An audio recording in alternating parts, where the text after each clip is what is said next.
Halo, Assalamualaikum warahmatullahi wabarakatuh. Apa kabar nih teman-teman semuanya? Semoga selalu dalam keadaan sehat ya. Kali ini aku akan membahas kisah dari Kuwait di mana ada seorang mantan istri yang melakukan aksi balas dendam terhadap mantan suaminya.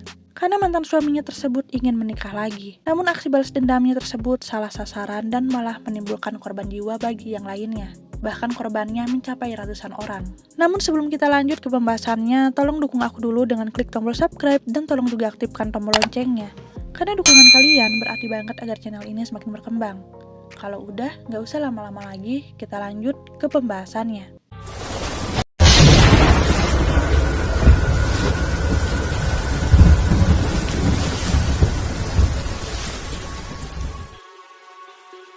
Pada 15 Agustus tahun 2009 lalu, negara Kuwait dikagetkan dengan sebuah tragedi kebakaran di sebuah tenda pesta pernikahan. Kebakaran tersebut hanya berlangsung selama 3 menit saja, namun korbannya mencapai ratusan orang, di mana 57 orang dinyatakan meninggal dunia dan 90 lainnya mengalami luka-luka. Hari itu tepatnya di kota Al-Jahra, Kuwait, berlangsung sebuah pesta pernikahan yang dilakukan malam hari. Antara tamu perempuan dan laki-laki, lokasinya dipisahkan. Hal ini memang sudah menjadi tradisi di Kuwait untuk memisahkan tempat untuk tamu wanita dan tamu pria. Para tamu wanita dan anak-anak ditempatkan di dalam sebuah tenda, sedangkan untuk para tamu pria di tempat lain yang lokasinya tidak jauh.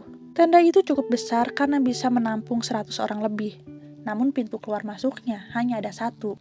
Saat para tamu wanita dan anak-anak sedang bersukacita di dalam tenda, tiba-tiba saja ada api yang dengan cepat membesar dan melahap seluruh tenda. Hanya dalam waktu 3 menit, seluruh tenda hangus terbakar. Para wanita dan anak-anak yang ada di dalam tenda panik dan berteriak. Mereka berebut untuk mencari jalan keluar. Namun karena hanya ada satu jalan keluar, situasi menjadi sangat keos. Para tamu tidak sempat menyelamatkan diri, banyak yang terjatuh dan akhirnya terinjak-injak, kemudian hangus terbakar. Saat dilakukan evakuasi, kondisi para korban sangat mengerikan. 42 orang dinyatakan meninggal dunia di lokasi kejadian. 15 lainnya meninggal dunia saat dilakukan perawatan karena mengalami luka bakar yang sangat fatal. Sementara 90 lainnya berhasil diselamatkan setelah mendapatkan pengobatan. Pihak berwenang kesulitan untuk mengidentifikasi para korban-korban yang meninggal di lokasi kejadian, teman-teman. Karena kondisi para korban yang sangat parah, suhu di dalam tenda bisa mencapai 500 derajat Celcius. Tidak terbayang panasnya seperti apa. Semuanya hangus terbakar dan kondisinya sangat buruk. Polisi memerlukan tim forensik untuk mengidentifikasi para korban karena sulit untuk dikenali. Kepolisian pun segera menyelidiki apa yang sebenarnya terjadi. Mengapa bisa di sebuah acara pesta pernikahan bisa terjadi kebakaran?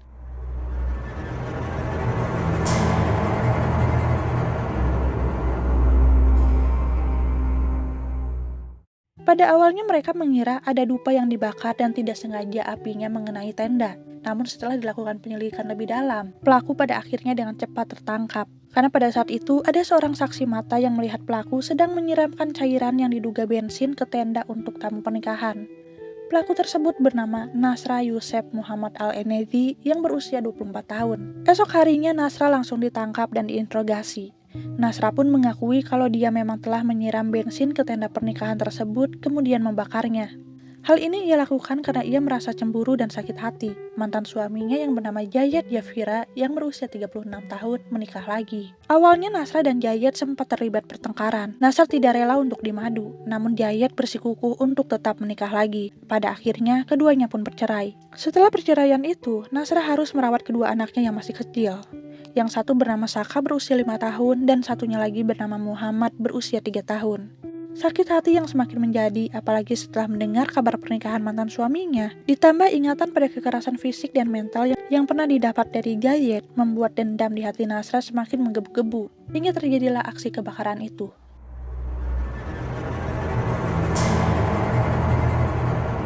Nasra datang ke acara pernikahan Jayed seorang diri, kemudian ia menyiramkan bensin ke seluruh sisi tenda. Sempat ada saksi mata yang melihat, namun ia tidak menyangka sama sekali kalau yang disiramkan oleh Nasra itu merupakan bensin. Saat peristiwa kebakaran terjadi, Jayed dan istri keduanya ada di tempat berbeda dengan tenda yang terbakar, sehingga mereka berhasil selamat. Namun ibunda Jayed atau mantan mertua dari Nasra ikut meninggal dunia dalam tragedi kebakaran itu. Peristiwa kebakaran tersebut sangat menggembarkan Kuwait. Sebagian masyarakat ada yang prihatin pada kasus tersebut, sebagian lagi sangat marah mengingat banyaknya korban. Apalagi ada anak-anak yang turut menjadi korban jiwa. Masyarakat menuntut pelaku dihukum seberat-beratnya. Persidangan untuk kasus ini dimulai pada Oktober tahun 2009. Nasra pun didakwa dengan hukuman mati atas apa yang telah ia lakukan karena dianggap telah merencanakannya. Karena banyaknya atensi dari masyarakat yang marah pada dirinya, tiba-tiba saja Nasra merubah pengakuannya di persidangan. Di persidangan, Nasra mengaku hanya menyiram air terkutuk ke sekitar tenda pernikahan. Ia tidak bermaksud untuk melakukan pembakaran, apalagi menghilangkan nyawa banyak orang. Tujuan awalnya hanya ingin mengganggu acara pernikahan mantan suaminya. Selain itu, Nasra juga mengaku kalau dirinya tengah hamil 2 bulan pada saat ia ditahan. Namun saat di dalam tahanan, ia mengaku diberikan obat-obatan oleh penjaga tahanan yang merupakan saudara dari mantan suaminya. Hingga akhirnya Nasra mengalami keguguran. Pengacara Nasra pun meminta pihak pengadilan untuk melakukan pemeriksaan medis pada Nasra yang berkaitan dengan kegugurannya tersebut. Selain itu, pengacara Nasra juga memohon keringanan hukuman mengingat usia Nasra yang masih sangat muda dan memiliki 2 anak yang masih sangat kecil-kecil. Serta diinfokan juga kondisi mental Nasra yang tidak stabil karena sempat mengalami gangguan kejiwaan sejak ia masih kecil. Namun semua pembelaan itu tidak merubah hasil keputusan pengadilan. Nasra tetap dihukum mati.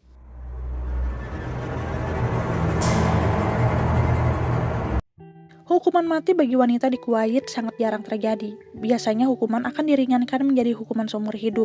Termasuk apabila wanita tersebut tengah hamil, maka hukumannya akan diganti menjadi hukuman seumur hidup. Nasra pun mengajukan banding agar hukumannya diringankan menjadi hukuman seumur hidup.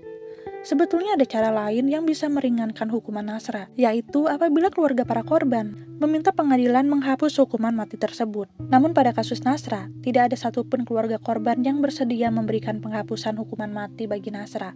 Banding pun sampai ke Mahkamah Agung yang merupakan pengadilan tertinggi. Namun keputusan pengadilan saat itu tetap sama. Nasra tetap dinyatakan menjalani hukuman mati. Mengingat banyaknya korban jiwa atas peristiwa kebakaran ini, dan sebagai penghormatan pada korban dan keluarga korban yang tentunya tidak bersalah sama sekali. Keputusan ini sempat menjadi kontroversi di masyarakat, namun juga dirasa pantas mengingat banyaknya korban jiwa yang berjatuhan. Kasus Nasra ini merupakan kasus pertama hukuman mati pada perempuan yang sampai disahkan oleh pengadilan tertinggi di Kuwait, teman-teman.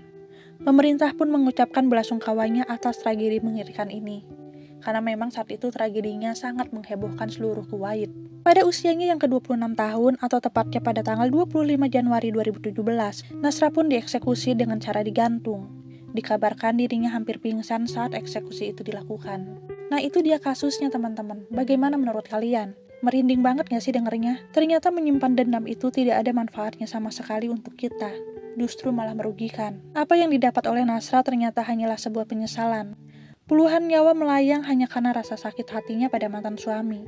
Dan ia pun harus menanggung apa yang telah ia buat. Dia harus meninggalkan 2 anaknya yang masih kecil-kecil, suaminya tidak kembali padanya, dan bahkan dia sendiri harus dihukum mati. Semoga peristiwa ini bisa menjadi pembelajaran buat kita ya teman-teman.